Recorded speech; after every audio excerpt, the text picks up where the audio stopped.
Will the lack of a red wave during the midterms lead to a more emboldened Biden, more wasteful government spending, higher taxes, a deepening of inflation?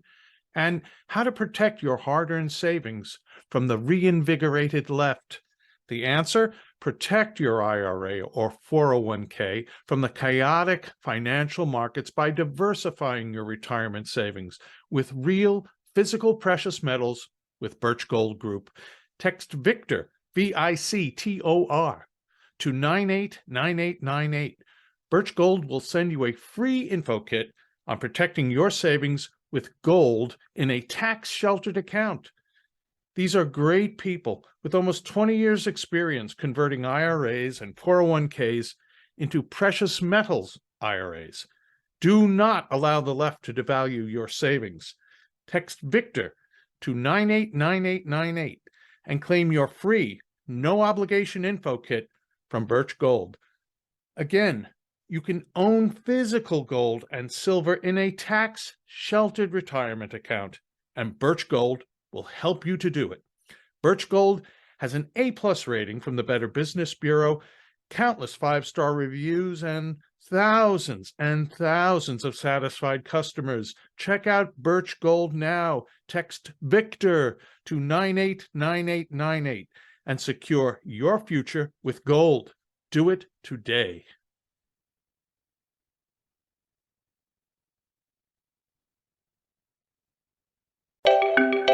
Hello, and welcome to the Victor Davis Hanson Show. Victor is an author, scholar, columnist, essayist, political and cultural critic, and as I like to have him, our favorite provocateur of the left. He is also the Martin and Illie Anderson Senior Fellow in Military History and Classics at the Hoover Institution and the Wayne and Marcia Buske Distinguished Fellow in History at Hillsdale College. He has currently started a series of interviews directed at modern culture. And this week we have Scott Atlas, who is the Robert Wesson Senior Fellow in Healthcare Policy at the Hoover Institution and a senior advisor in healthcare to 3 presidential campaigns and the special advisor to the president in the Trump administration. He has written the standard reference book on magnetic resonance imaging of the brain and spine. And we welcome you, Scott. Thank you for having me. Happy to be here. We have a few messages to listen to, and then we'll come right back.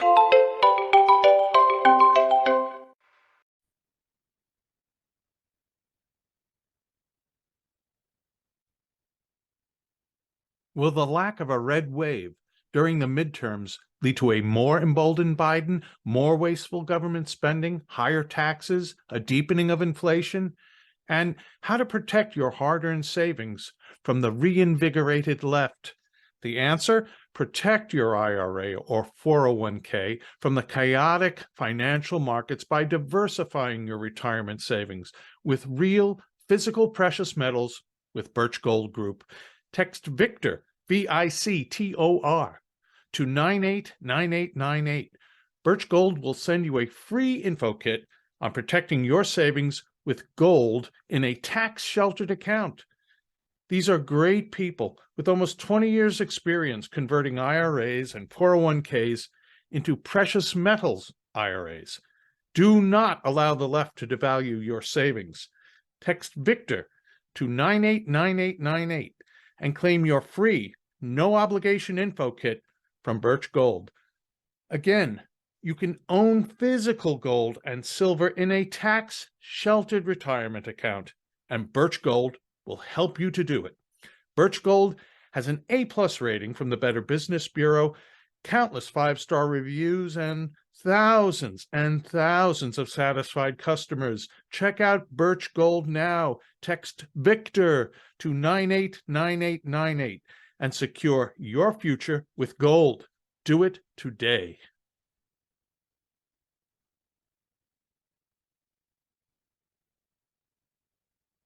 It's getting cold again, and the best way to keep yourself warm this winter, it's 2 words: heat holders. Heat holders makes the warmest thermal socks around. They keep your feet warmer than just ordinary socks in the coldest conditions. I know because I wear them when I go up to the cabin and I'm cutting wood, shoveling snow, getting the leaves out of the gutter. It's 20 degrees out there. My feet are warm. You want that, don't you?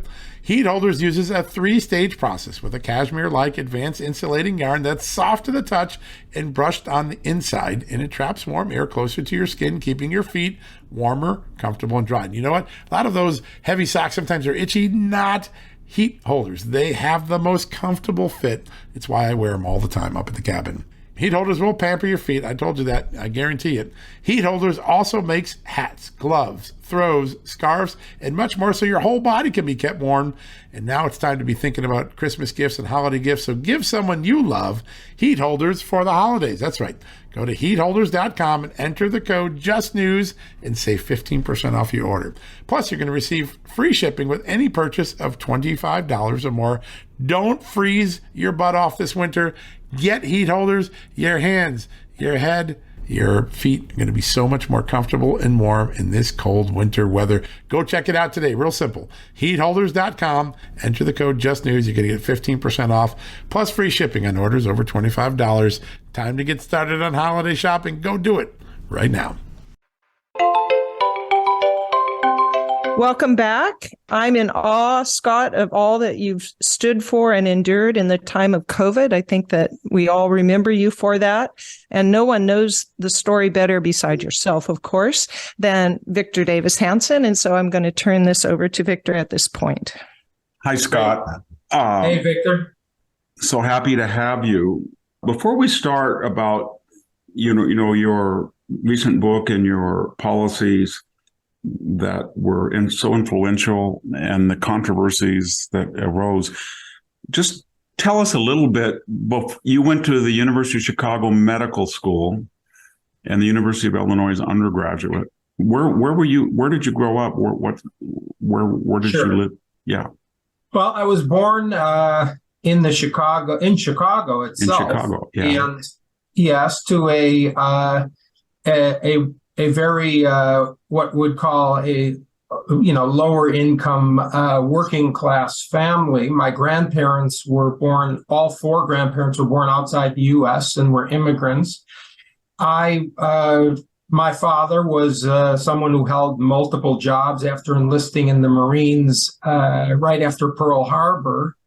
And he did not go to college. I was the first generation in my family to attend college. My father and mother worked very hard to raise us and instill values that education was very important.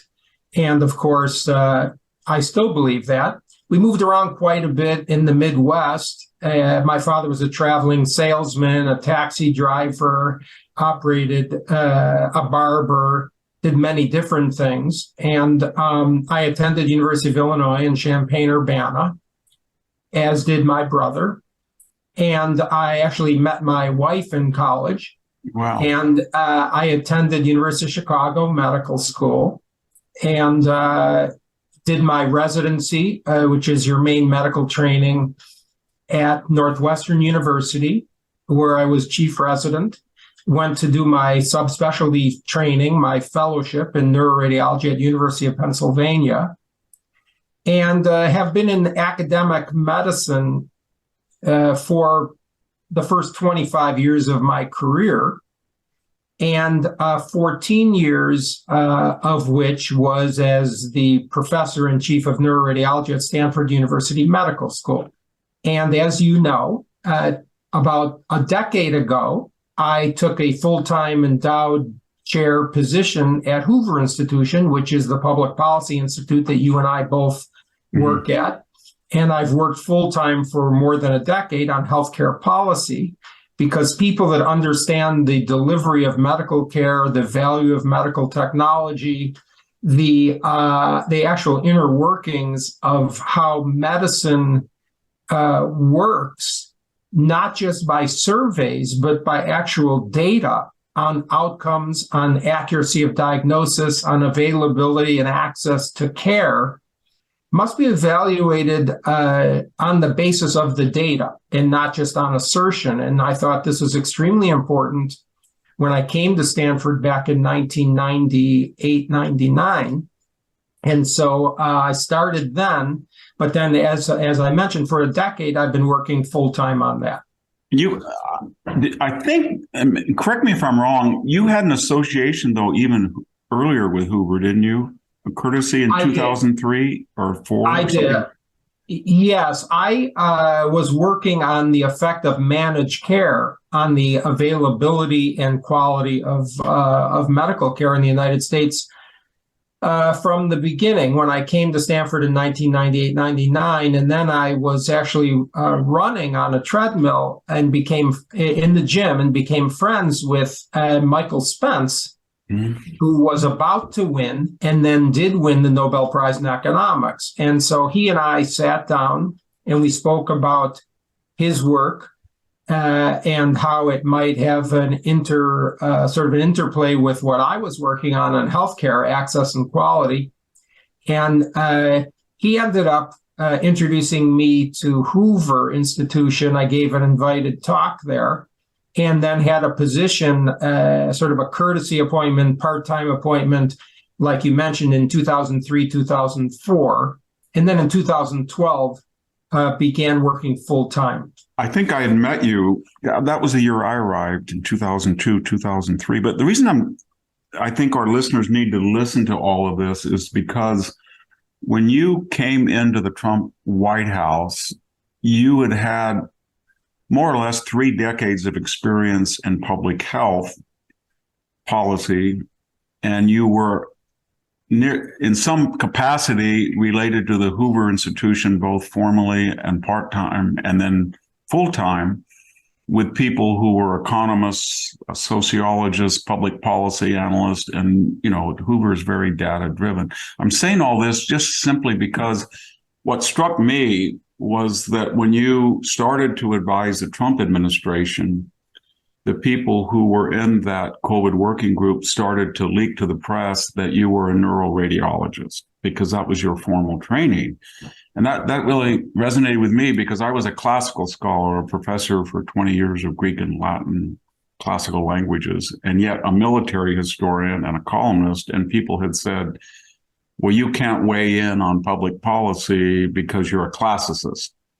But what I'm getting at is what a person is trained to formally in graduate school and starts out in a person's professional career so often expands to other areas. And so while you were both a specialist, indeed you wrote the standard work and edited the standard work in neuroradiology, you'd been doing this for 3 decades. And so were you shocked that all of a sudden people were saying, well, I'm an immunologist by training, or I'm an infectious disease specialist, but Dr. Atlas is a neuroradiologist, therefore that was a very strange argument to be made, wasn't it? Yes, it was. It was shocking. I mean, first of all, I'm not the kind of person that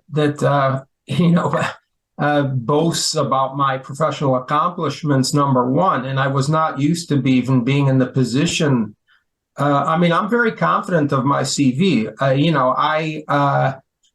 I've been working in academic medicine and medical science, clinical medicine, research, and teaching other doctors for 30 plus years, all over the world. I had been a visiting professor at every one of the top medical centers in the United States from coast to coast. I've written more than 100 peer-reviewed papers in scientific journals. I've had more than 600 invited lectures at the top medical centers and academic societies in the United States and all over the world in my career. I've had more than 30 funded research grants from the NIH and elsewhere on medical science. I've written almost 200 papers on public policy in healthcare in my career. And this was all pre-COVID. And so it was sort of stunning to hear that somehow, I'm not qualified. First of all, so that's one side of it. The other side of it is, frankly, this stuff is really not that complicated. It's not about really your specific credential. This is critical thinking. The only ingredient that's necessary to understand COVID is critical thinking, logic, and common sense. You know, as many people have said, hey, I may not be a scientist, but I know how to read a graph in their own defense. I mean, this stuff was really not that complicated. As you mentioned, anyone who's a critical thinker can look at this, but to even insinuate that I am not the right person, this is health policy. What was shocking to me when I arrived in the White House was that there was no one on the task force in health policy. The importance of someone who's a scholar in health policy like myself is that it's most important to consider not just eradication of a single virus, but the impact on health of the virus, but also the impact of the policy on the totality of health. And those impacts are on lives lost. So when you came in, virus, you were from the isolation, from the economic impact, et cetera. You were the first, as I recall, you were the first official voice. There were people who agreed with you, what later became the Great Barrington Declaration doctors and others. But you were the first to say COVID can be very dangerous for select people.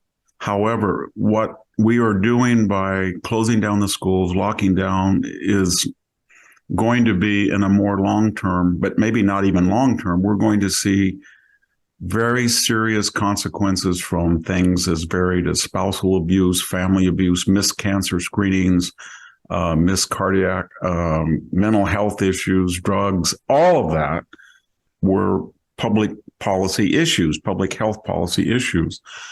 But how did that, what I'm getting at is how did that, the one thing that you did say, which echoed or was synonymous with the Great Barrington Declaration, was that there is something called herd immunity, and it will kick in to a certain degree. But how did your opponents say, go out and how did they misinterpret that or deliberately confuse that by suggesting that you said, everybody go out and get it because kids can't get it, and we want you to get COVID naturally? That's not what you said. But what was the landscape about that? Yeah, here's the landscape. In March of 2020, after looking at the data for a very short period of time, in March of 2020, there were 3 people that came out for something called targeted protection, which is increasing the protection of the people with a significant risk to die and ending or avoiding lockdowns, which are super harmful and known to be harmful to particularly children, low-income families, the working class.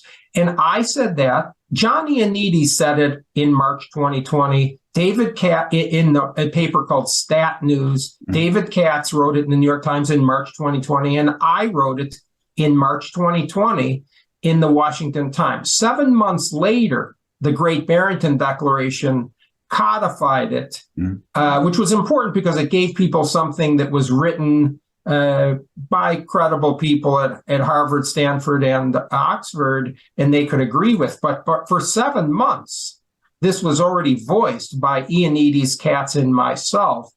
And what they did, the opponents, the advocates of the lockdowns, they convinced the public with 2 very important lies. Number one, they demonized everyone who was against the lockdowns by lying and saying that people who chose to open were choosing the economy over lives, which of course was the opposite of decades of economics literature, which said that severe economic downturns killed people. And their second lie, as you mentioned just now, was that if you're against the lockdowns, you're for allowing the infection to spread without any mitigation, the so-called herd immunity strategy, which is, of course, not what I said. It's not what anyone said. In fact, I never even heard anyone say that. I never advised it in the White House. I never heard it even being discussed in the White House. There was never any discussion of letting the infection spread without mitigation. What I said and wrote dozens of times in pieces before, during, and after my time in the White House was that we should increase the protection. They weren't doing enough to protecting the people known to be at risk. And their strategy was a gross failure. Anywhere from 40 to 80% of deaths in various states were inside nursing homes. These were the known high-risk people.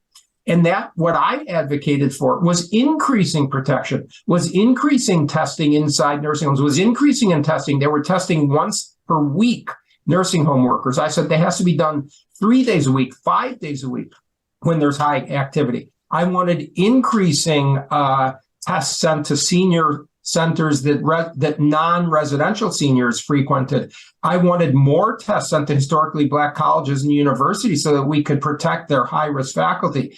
I tried to get increased liaisons with nursing homes to hospitals for infectious disease control because the nursing homes aren't used to doing that. So we all advocated for, we meaning Ioannidis, Katz, and myself, since March 2020. And then months later, more people came on board with this, that we needed to increase the protection of the high-risk people because it wasn't working, the current strategy, and instead they were destroying younger people. And in fact, there's very good data on this, that the lockdowns themselves they failed to stop the spread of the infection. They failed to stop the death.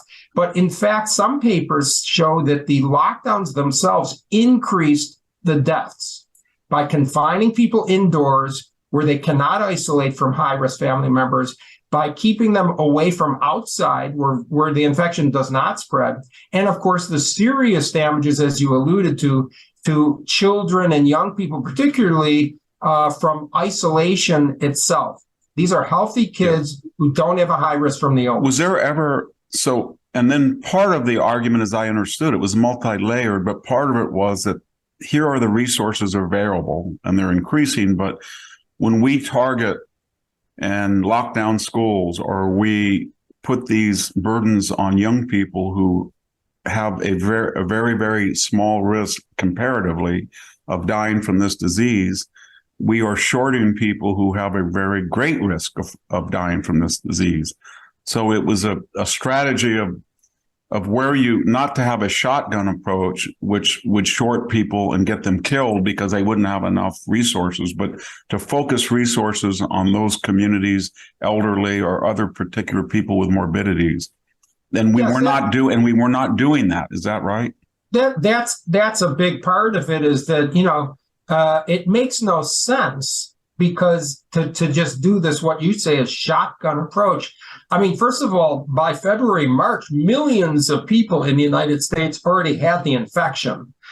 So it was ludicrous to think that an infection that spreads by breathing would be stopped. But also the resources you had, you needed to increase the protection of people who were dying rather than increasing protection of people who had minuscule risk of illness and thereby sacrificing the old people. But I want to say something in addition, Victor, which is that the standard pandemic management was not lockdowns. For about 15 years, the key paper that is the reference for how to manage a pandemic was written by the people who were credited with getting rid of smallpox. They wrote it in 2006, and in their paper, which is the standard for pandemic management, they explicitly said, advise people who are sick to stay home, but everyone else should work.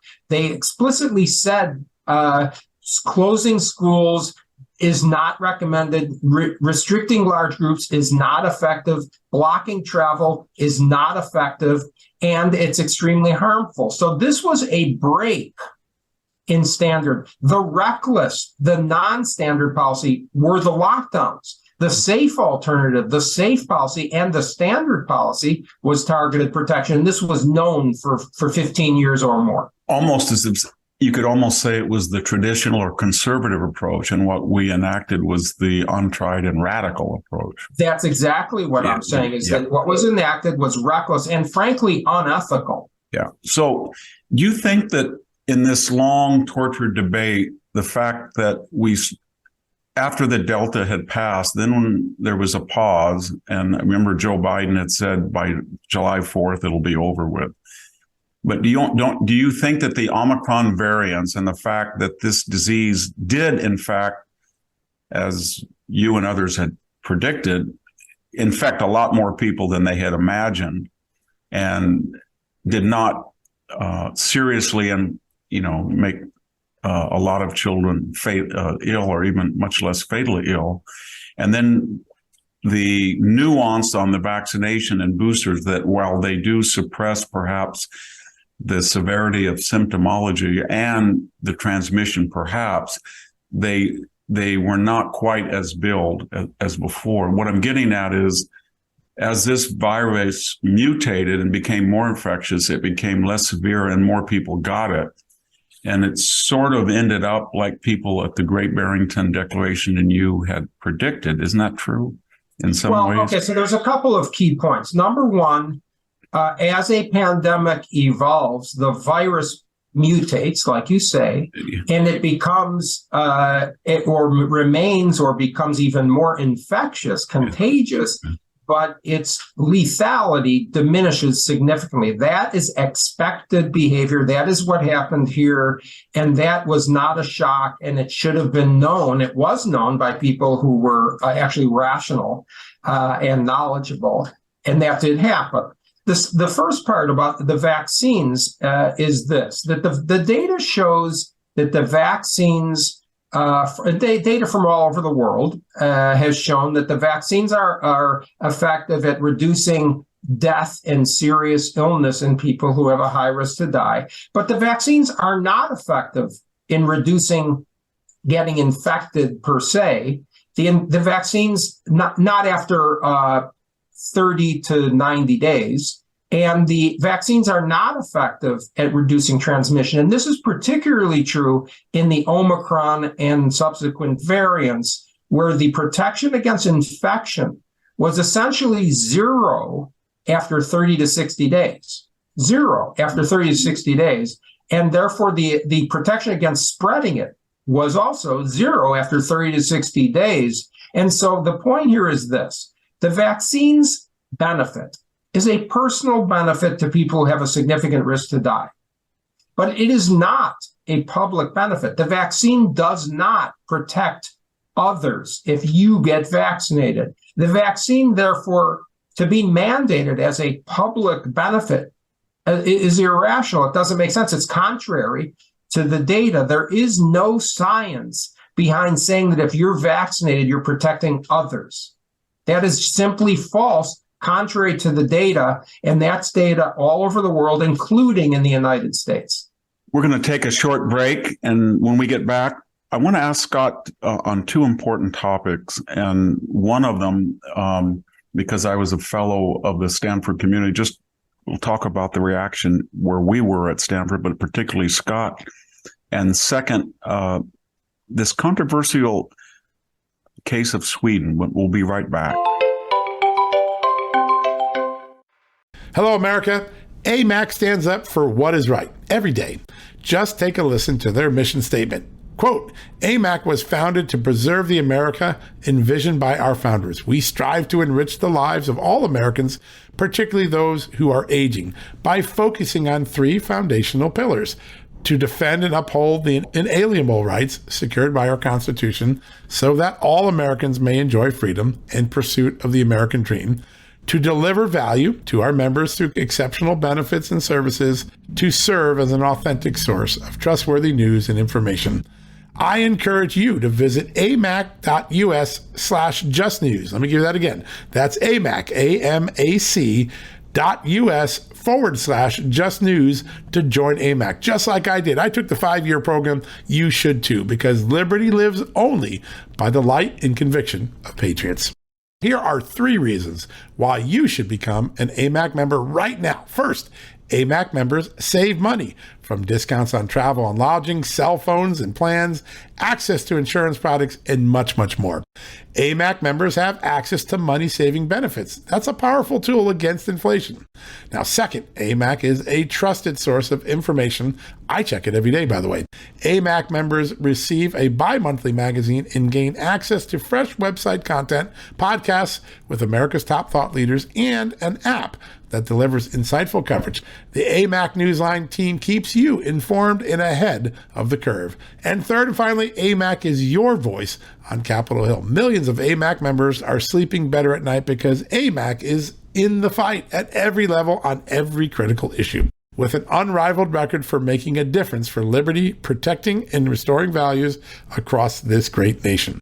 With over 2 million members and growing, AMAC is a voice that cannot be ignored. Please take a moment, salute the past, preserve the future, and stand with me and 2 million other patriots by joining AMAC today. To do that, visit amac.us/justnews. One more time, that's AMAC, amac.us/just news, amac.us, just news. Go there today. Gifts for the kids? Check. Your mom? Check. But what about the men in your life? This year, get them a gift from Man Crates. Show him you really care with hundreds of totally unique gift options available at mancrates.com. Like the Whiskey Appreciation Crate with a personalized, handmade whiskey decanter and tumblers, ice sphere molds, slate coasters, and snacks. Or the Grill Master Crate with a brass knuckle meat tenderizer, cast iron smoker box, steak thermometers, and more. Man Crates packs his gift in unique containers, so watching him open his gift is an unforgettable experience. Personalization is free, and every Man Crates gift comes with a 100% satisfaction guarantee. He'll think it's awesome, or Man Crates will make it right. Today only, save up to 35% with code CYBER22 at mancrates.com. That's code CYBER22, CYBER22 at mancrates.com.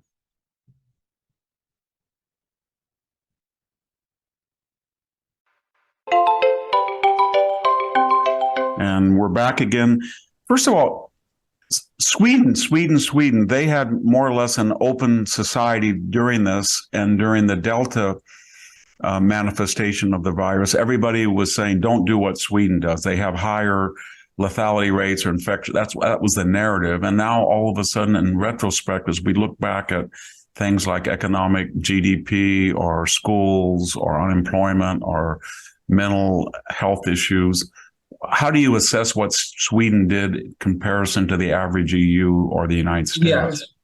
So Sweden is a fascinating story that's been distorted by the media. And again, this is one of these denial of fact. The fact is that Sweden has the best outcome by excess deaths of any country in the OECD. The best. That's the OECD's own data. OECD is the Organization of Economically Developed Countries, of which the United States is part of. And if you look at the OECD data that was published in July this year, the percent increase in excess deaths, which means the number of deaths, the percent of deaths in your country over and above what you would have in a non-pandemic year, is the smallest in Sweden than any other country. Let me just stop you there. What are factors that are known or speculated that would support that explain that phenomenon? Was it because mental health issues, or that their immune systems remain robust by being out and exposed to people? Or what do you think as a medical practitioner would explain that? It's really controversial, but it's true, because I've seen the data. True. And by the way, I'll answer it in a second, but I want to say this first. The people that say, oh, Sweden didn't do as well as Finland, what's going on? Actually, they did better, but Finland did well too. And Finland, actually, after the first 30 days of the pandemic, by June of 2020, Finland had a less strict policy than Sweden. Finland doing well is another endorsement of non-lockdown strategy, but people don't know that. So the answer to why a country that would open would do better is that, number one, lockdowns kill people. That's numbers 1 through 9. Lockdowns kill people. Why? Because they have severe economic downturn. As you mentioned, suicides go way up, drug overdoses go way up. You're confining people. The spread of the infection is actually higher. You can't isolate because you're telling people to stay indoors. And so you have a lot of death from the lockdown. The second part is it's true that, and we're seeing it today, when you isolate people, if you put everybody in a plastic bag and wore an oxygen tank, the extreme isolation, you would prevent any kind of immune responses of your body from occurring. You would be isolated. And if you were able to isolate someone that sufficiently, you are hurting them.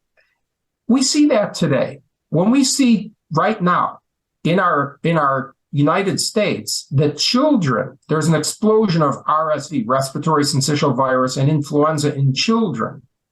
Why is that? Well, that's one of the consequences of preventing kids from mingling in schools. Kids get viruses in schools, and that is a healthy part of building their own immune system. And that is backed up in this pandemic, because as we know, the data shows the following. People who recovered from COVID have a better protection against serious illness, against death, against any infection from COVID. They have a better protection than people who were vaccinated and never had COVID. And so there is such a biological phenomenon as recovery-related immunity. This has been known, as my friend Martin Kulldorff likes to say, since ancient Greece, 2,500 years ago. But of course, it's in every biology textbook. This is not something that should ever have been denied, that there is excellent protection in biological basis of reinfection with a serious consequence once you've had recovery from the infection. Yeah, I would just point out that in the second book of Thucydides' history, when he describes the Great Plague at Athens, he makes a stunning observation. He says, not only was it discovered that people who had the plague never got it again, but they were so immune that they falsely thought they would never get any illness again because their immunity was such from the plague. Yes. And then he says they were protected from the plague, but they did get other illnesses. But you're right. It was 2,500 years of. And, that's actually relevant to today's policies. The idea that hospital employees, nurses, for instance, should be fired if they don't get the vaccine, regardless of whether they had COVID in the past or not, is really the opposite of what was shown in the Athenian plague. Because when people like nurses have recovered from COVID, they are the perfect people to take care of patients with COVID because the nurses, are protected. Let me ask you, I think because it's a little bit more esoteric, but so we at the Hoover Institution were watching this unfold, and we were reading the things that you were writing as early that got public attention in early spring 2020, and we watched this evolution. But what I was dumbfounded was, to the degree that at the Hoover Institution, I was aware of public policy other than your work and others at the Hoover, but I had come across John Ioannidis's name, especially in connection with the Theranos meltdown, where he had suggested that this Elizabeth Holmes blood testing device was not going to work. He was very prescient. There were others who came in, Michael Levitt, the Nobel Prize winner, Jay Bhattacharya. So what I'm getting at, Scott, is that as a naive observer, I was under the impression that Stanford Medical School and the Hoover Institution were very proud of this specialty that this university had developed in public health policy, and particularly in data-driven things, because we had a Nobel Prize winner and the two luminaries that were still full-time at the medical school and yourself. And yet, when you all seem to agree from different aspects and different levels of exposure, probably because you were point man, that you were on television and you were working with Trump, who was controversial, but nonetheless, how did it happen that Stanford, rather than claiming all of you guys and saying, you know what, our immunologists, our public health people, our virologists, they're at the cutting edge of this debate, why all of a sudden did they turn on those guys in general, but on you in particular, you think? It didn't make any sense to me because I wasn't. Go ahead. Yes. I mean, basically, The problem was these people have been exposed, Victor, as you know. And how have they been exposed? They, meaning the university, science, and public health community at Stanford, but also elsewhere. They've been exposed as being, non-expert, politicized, and frankly unethical. Why do I say that? Well, as you know, the first thing to happen was that the Stanford Medical School, a group of professors where I used to be a colleague, got together and wrote a letter and posted on the medical school website, which pretended to be official, which was basically an ad hominem attack on me. This was in September. And of course, that's strange because I said the exact same things about who's at risk, about the extremely low risk to children, about how schools should open, about how lockdowns were harmful and erroneous, about recovered people having had protection from serious illness. The exact same thing as both John Ioannidis and Jay Bhattacharya. But only one of us got a letter of censure. Only one of us in November got a Senate faculty censure officially voted on. The only difference was that I had the, as one publication put it, the temerity to help our country under a president that they, the Stanford faculty, overwhelmingly disapproved of, which is really a sort of a completely unethical, frankly, behavior on the part of Stanford University's faculty. When they do something like that, when they, through their own politicized lens, attribute your willingness to step up and help your country when asked, that is a very, very harmful, chilling effect on others who want to help their country. I went to Washington for one reason, Victor. People were dying. Grossly incompetent people were guiding policy, and they were wrong, and it was obvious. And no matter who would have asked me, I don't care if it was President Obama, President Trump, or anyone in any part of the political spectrum would have asked me to help as a concerned American citizen and an expert in health policy, my answer is absolutely yes. Yet Stanford faculty members, isolated, but a group of them, decided this was unacceptable to them. And they then commenced at issuing character assassination slurs in written publications and social media, regular media, in their friends who in the journals where their friends were editors. And this is extraordinarily harmful, and it's really it's unethical, it's immoral, and they really did something very harmful to the privileged position, the privileged status that university professors are granted by our society. Remember, university professors are the sources of expertise for the media, are the sources of expertise for the public, are the people appointed to be heads of government agencies, are the science funding controllers. They control the science. But the most important thing that university professors do in their privileged position is they are supposed to teach our children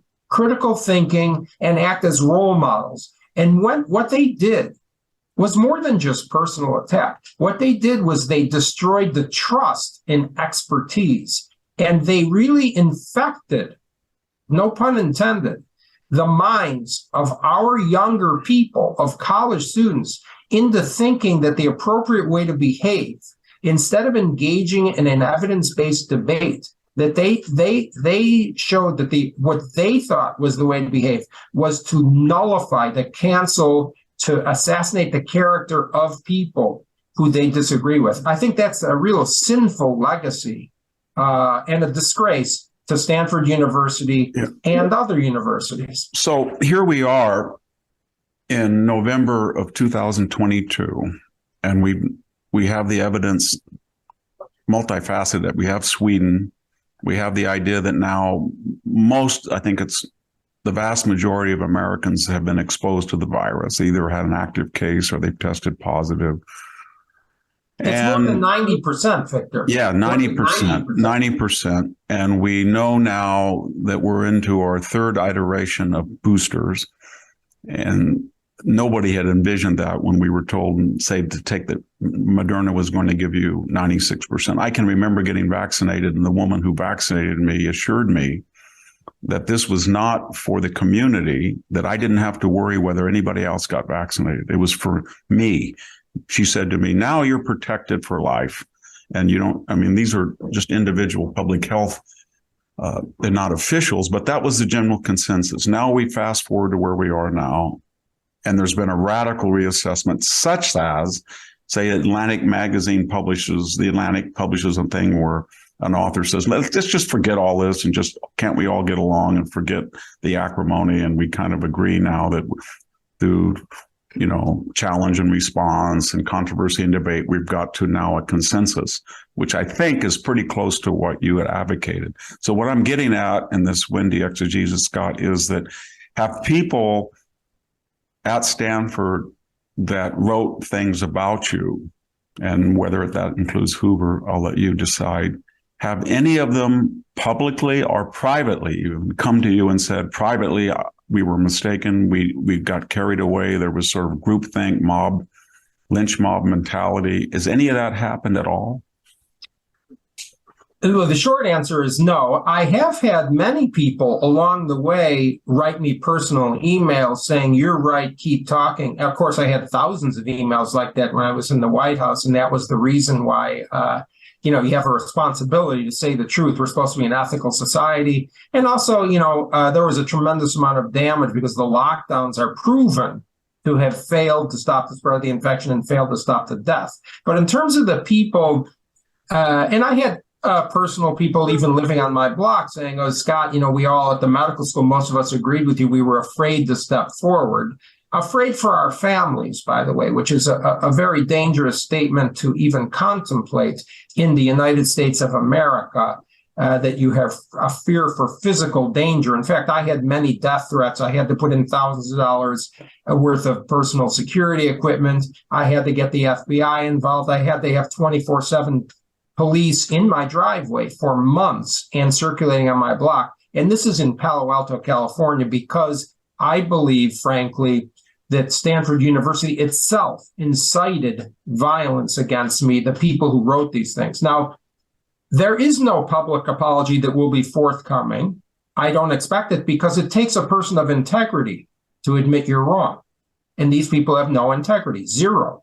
That signed the letter. Not a single one of them has any integrity or spine, and you can't expect anything. But that article that you are referring to that said, let bygones be bygones, let's move forward because they know they're wrong.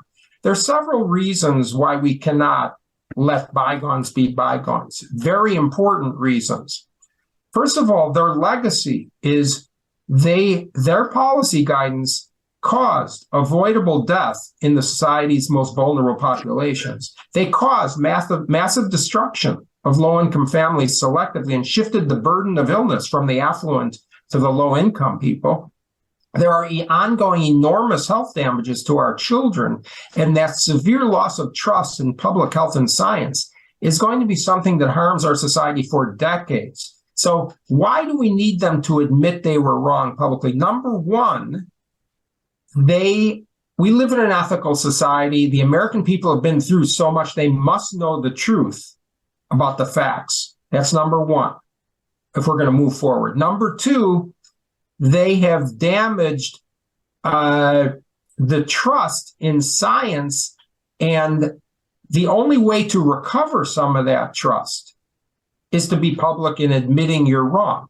I think we all know that in our personal lives. When you admit you were wrong to someone who is close to you, that's the first step in regaining trust. And we must have trust in these institutions, or we really cannot function in society. But the third reason why we must have a public demand for their admission of error is because these people in power will do it again if there's no public admission of error.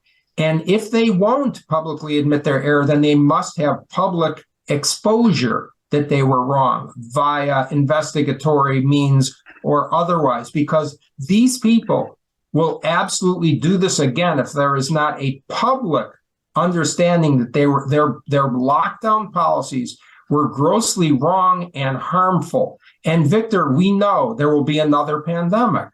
There will be another health crisis. There will be potentially lockdowns called for things like climate change on the basis of health. Lockdowns are wrong, destructive, and they kill people, and that must be publicly acknowledged, or these people will do it again.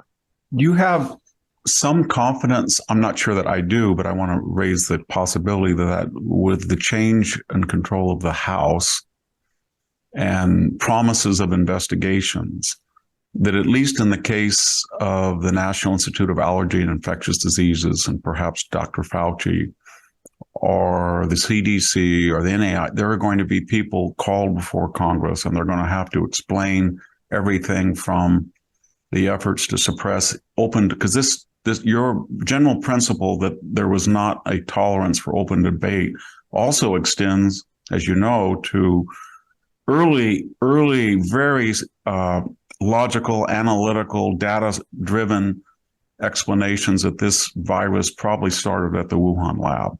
But that was taboo, just as if questioning the lockdowns were. But all of these questions that were suppressed, debate was suppressed about the origins, the maturity, the reaction to COVID. I think a lot of these are going to come out, don't you think so, in investigations? And I don't think that Dr. Fauci and those like him who we know, and he wasn't I don't want to, single him out, but that medical establishment, the federal government hierarchy deliberately tried to, as we know, suppress open and free debate.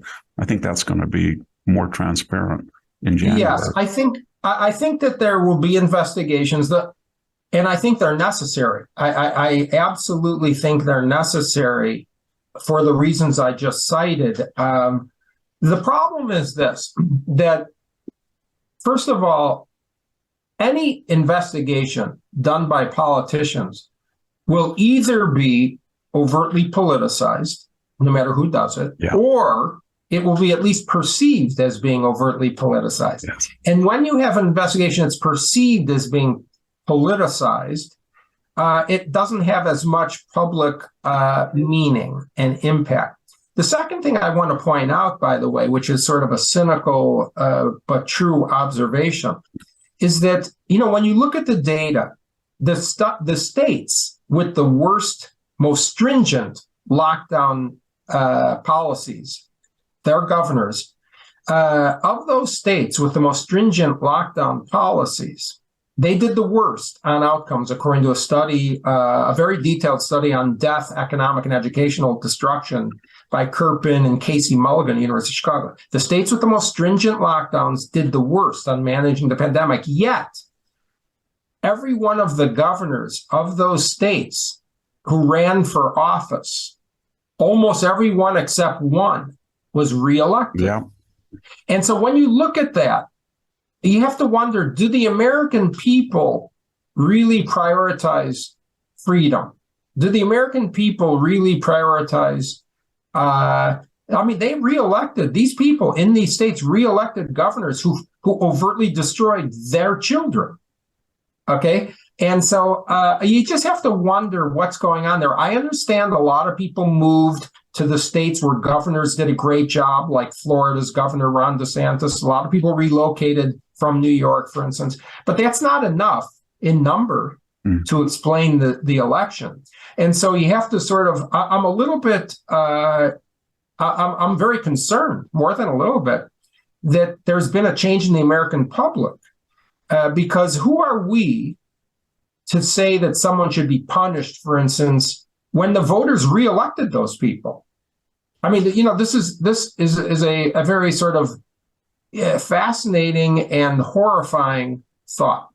Yeah, I agree with you. I would say that, not that we can rely post facto on the accuracy of the polls, but when people were asked, unfortunately, to rate the issues by which they predicated their votes, I thought that COVID would be a lot higher than it was. And they said I think the conservatives were a little bit fooled because they were assured that it was in the order of inflation, fuel prices, crime, border, when in fact it was inflation, abortion, and then worry about insurrection or something, semi-fascism, or all of the stuff that the Biden speeches. So I don't think that for both parties did not privilege that or give it the attention that it should. But right, I think you have to just wonder. I mean, it's true. You can't draw a conclusion about any single issue from an election. I think we all know that. But I was just looking at the data. There were 9 governors, including the mayor of Washington, D.C., that ran for re-election among the 11 worst performing states on COVID. 9 ran for re-election. Only 1 was not reelected, and that was in Nevada. Yeah. So it's sort of frightening. But when if we look back at all of this and we look at everything that's happened, and I want to remind our listeners that I kind of had a front row seat because I was at the Hoover Institution and I was watching this unfold. And it was one of the most eerie things I've seen, because all of a sudden, Scott and others who in the medical field that supported the idea of an open society rather than this strict lockdown, there was this, it was really, Scott is not exaggerating. If anything, he's understating the climate of fear that took place, because it extended to a lot of other issues. And what I'm getting at is that it was sort of, I don't know, connected with, I think the lockdowns, the George Floyd death and the rioting of 120, the lockdowns did things, looking back at it, that I don't think would have happened otherwise. It created a climate of fear, of suspicion, of isolation, of paranoia. And the irony was that the very policies that they had created enhanced the criticism of dissent. And so I don't think when we're listening to Scott explain this, I don't think any of us can imagine what the climate was, let's say, throughout most of 2021 on the campus where we work, but in American life in general. I had never seen anything like it, because when I had written about medical issues as a layperson, as an op-ed or as an opinion journalist or historian, and I supported what you were doing, I didn't realize that people were going to come after me, and they did. And I didn't realize that anybody who had an open mind, that whether they knew you or not, just an open mind, it was, I can't quite approximate or describe what it was. It was something like McCarthyism, but it was even worse. And yes, I think you're right. Your point, Victor, I do want to point out that there were very few people as courageous as you who were willing to say the truth. And that's so important, not for necessarily in an individual basis as much as when people like you and I spoke out, we give regular people a little bit more courage in saying, yes, I agree with that. And so there's a very important role of people who are sort of the people to speak out that I think society needs. And of course, we take these things with a much higher degree of seriousness now that we see how dangerous the other side is. But I think you're pointing out something. The effectiveness of this cancel culture or this censorship, you have to realize that your audience, I mean, you know this, that this kind of vilification, demonization of people who are speaking against the lockdowns was a very complex interplay between university experts, so-called, the public health pseudo-experts that were deemed expert, and the media. And the media is really, this was the first pandemic or crisis really during social media that was amplifying the fear tremendously, but they were all in it together. And there was, for the first time in my adult life that I was aware of, overt censorship. YouTube and Facebook, YouTube was bragging in the Washington Post in November of 2020 that they had taken down something like 7 million posts. And this was not just accepted, it was assumed to be good, that they were censoring stopping the information. I personally, as advisor to the president, was blocked and censored on Twitter. You would think the American people should know what the advisor to the president was saying during the pandemic crisis, yet somehow Twitter on their own decided this was harmful, even though what I wrote was actually direct quotes from the CDC, from University of Oxford, et cetera. Apparently they thought that you were more dangerous than, let's say, the Taliban and the Iranian theocrats that had open access to Twitter all during the time that they were blocking you. Let's stop for a second, and we're going to come right back with a final observation from Scott in a minute. Oh, folks, the holidays are here, and imagine getting everyone on your shopping list the perfect gift while it's still November. That's right, you heard me. Shop Tommy John's Cyber Monday sale right now and spread the joy of cozy in Tommy John. You're that much more comfortable, so you can do everything better. So shop Tommy John's Cyber Monday sale and give the gift of comfort to everyone on your list, by the way, including yourself. How do you do that? Get a new pair of Tommy John underwear, loungewear, and pajamas. With over 18 million pairs sold, giving Tommy John has become a holiday tradition. 97% of women and men love getting a gift from Tommy John. That's why Tommy John doesn't have customers. They have fanatics just like me. You know what? When I'm up at the cabin, I wear my Tommy John loungewear. I love it.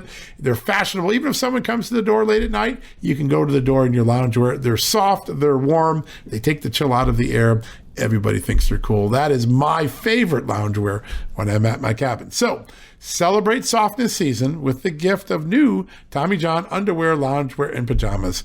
Every gift's backed by Tommy John's best pair you'll ever wear, or get it free, guaranteed. Shop Tommy John's Cyber Monday sale right now. Get 33% off everything, plus free shipping at TommyJohn.com/justnews. It's one of Tommy John's biggest sales of the year. Don't miss it. 33% off everything, plus free shipping at TommyJohn.com/justnews. One more time, that's TommyJohn.com/justnews. Check the site for details. Thank you for coming back and listening. Scott, final observation. What's the future now? What's the future for Scott Atlas? I hope you're going to stay involved in public policy, or absolutely. I think that what I look at now is that we are our country. We've been exposed. Okay, it's not the pandemic itself at this point. It's what was exposed, the serious problems in our society. In all free societies, but particularly in the United States. We're in crisis. Science policy, public health policy is in crisis. We have a denial of fact. We have a censorship of the free exchange of ideas that is essential to any free society in determining truth.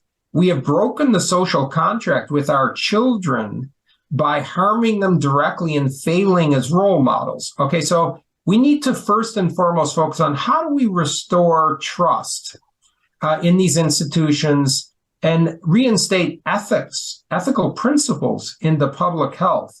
We need to demand accountability, like I mentioned. We need to do things like defining what a public health emergency really is and the time limits of a public health emergency.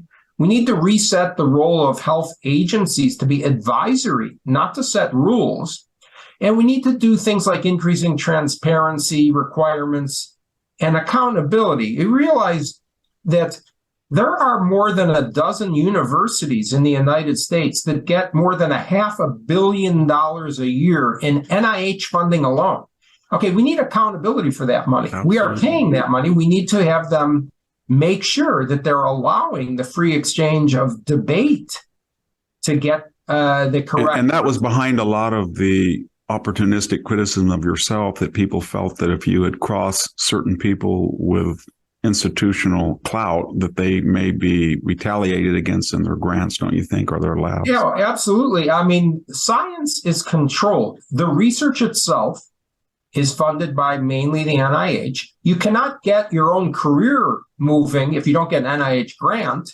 The massive amount of money these universities get from the NIH, the same people that control the NIH grant funding that are required, the grants are required to get a promotion from assistant to associate to full professor, your career.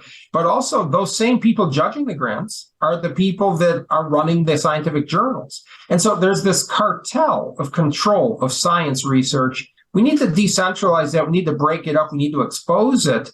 You can imagine, Victor, that there was probably very few, if any, assistant professors at the beginning of their career in a university that were willing to criticize the NIH. Absolutely. Because they can't.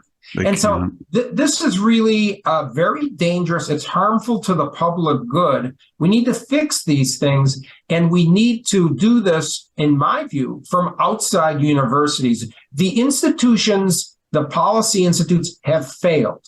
Otherwise, we wouldn't be in the position we're in. We need to have truly independent voices, truly independent views. And yes, I intend to be involved. I'm still at Hoover. I'm going to do the best I can to work through Hoover Institution. But I'm also, I'm a co-founder of an institute for an Academy for Science and Freedom with Martin Kulldorff and Jay Bhattacharya through Hillsdale College, where we're trying to fix science. Science itself is broken and has become politicized. And I'm also the founder of a new institute called the Global Liberty Institute, because we need to focus as an international community on restoring liberty and the free exchange of ideas. And the U.S. is not going to do it alone. Switzerland as the European sort of voice of independence, but I think all free societies need to work together to counter the harmful international organizations like the World Economic Forum, for instance, that are working against national sovereignty and against the best interest of individuals. I advise everybody to look at the recent edited Michael Walsh Against the Great Reset, and it's a series of essays about the danger that poses. Final observation, Scott Atlas, you've been involved as an advisor in 3 campaigns. You were presidential. If we're now entering a cycle again, if a candidate asks you as advisor, would you rejoin that advisory role in a political context or not, given what you've been through? Well, you know, honestly, Victor, I'm for helping anybody who would want me to advise, and I think it's very important. And I think it's difficult. I'm not sure I want to be on the stage. Again, but I definitely think it's not just an opportunity, it's a responsibility to rise up. And that means speak up, stand up for what's right when you're asked. Most people really, frankly, don't get an opportunity to help their country in such an impactful way. A lot of people try and a lot of people do it. But when your time comes that you're actually asked to help your country, the answer must be yes, or this country is finished. Thank you very much, Scott Atlas. And that will conclude our broadcast today. And I urge all of you to follow Scott's career, because he's very active. He's more active than ever. If his critics thought they were going to silence him, it has had the opposite effect. Thank you very much, Scott. Thanks for having me, Victor. Good chatting with you.